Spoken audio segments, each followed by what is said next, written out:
परिचय। हे जैकी, यह देखो। यह गेंद जैसा दिखता है, लेकिन यह असली गेंद नहीं है। फिर यह क्या है? हैरी, यह फुटबॉल की छाया है। यह इसलिए बनी है क्योंकि फुटबॉल ने सूरज की रोशनी को अवरुद्ध कर दिया है। इसलिए आओ, अब छाया और इसके बनने के बारे में कुछ जानते हैं।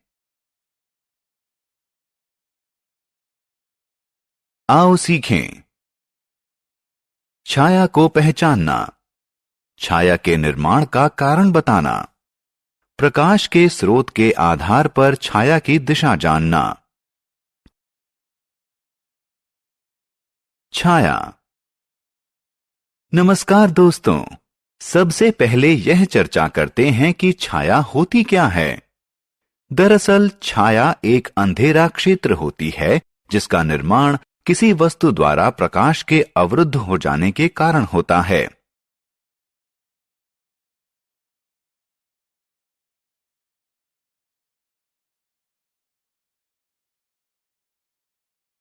स्कूल व कॉलेज। यह स्कूल है।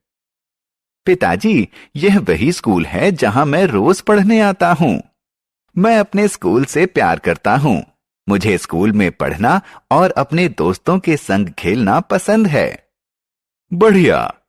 वह देखो, वह कॉलेज है। जब तुम बड़े हो जाओगे तो उच्च शिक्षा के लिए कॉलेज जाओगे। छाया अपनी दिशा बदलती है।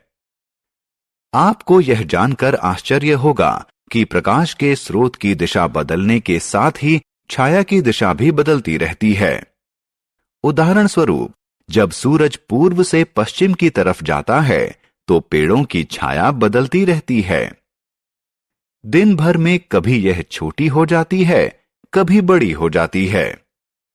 आओ देखें यह कैसे होता है। सुबह के वक्त छाया।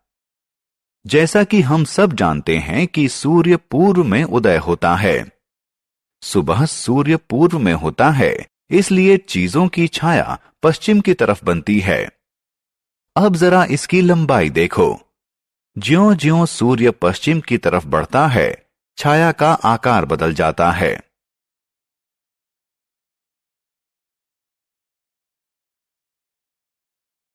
दोपहर के वक्त छाया। यह दोपहर का वक्त है और सूर्य सिर पर है। क्या आपने इस पेड़ की छाया पर ध्यान दिया? पेड़ की छाया अब छोटी हो गई है।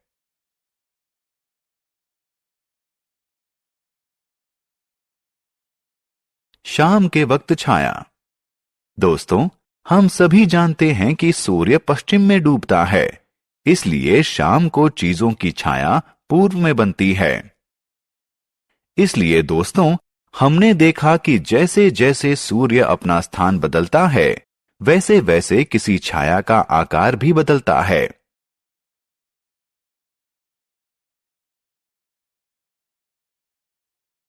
छाया की दिशा। हे दोस्तों, क्या आपने ध्यान दिया कि छाया हमेशा प्रकाश के स्रोत के विपरीत दिशा में बनती है?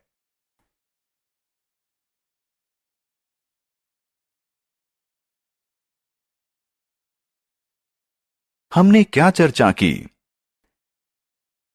छाया एक अंधेरा क्षेत्र होती है।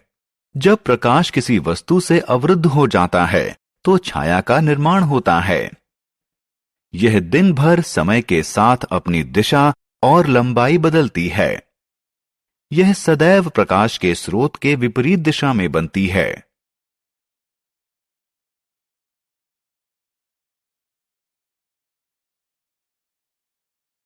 हमने क्या चर्चा की? हमारे चारों तरफ के सभी स्थान और लोग हमारे पड़ोस में शामिल होते हैं। स्कूल और कॉलेज में हम नई और अच्छी चीजें सीखते हैं। हम बाजार से विभिन्न सामान खरीदते हैं। लोग डाकघर के माध्यम से पत्र भेजते और पाते हैं।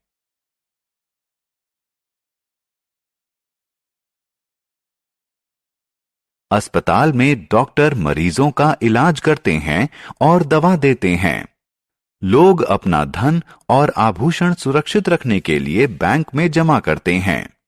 अग्नि योद्धा और पुलिस अधिकारी जरूरत पड़ने पर लोगों की मदद करते हैं और उनकी सुरक्षा करते हैं।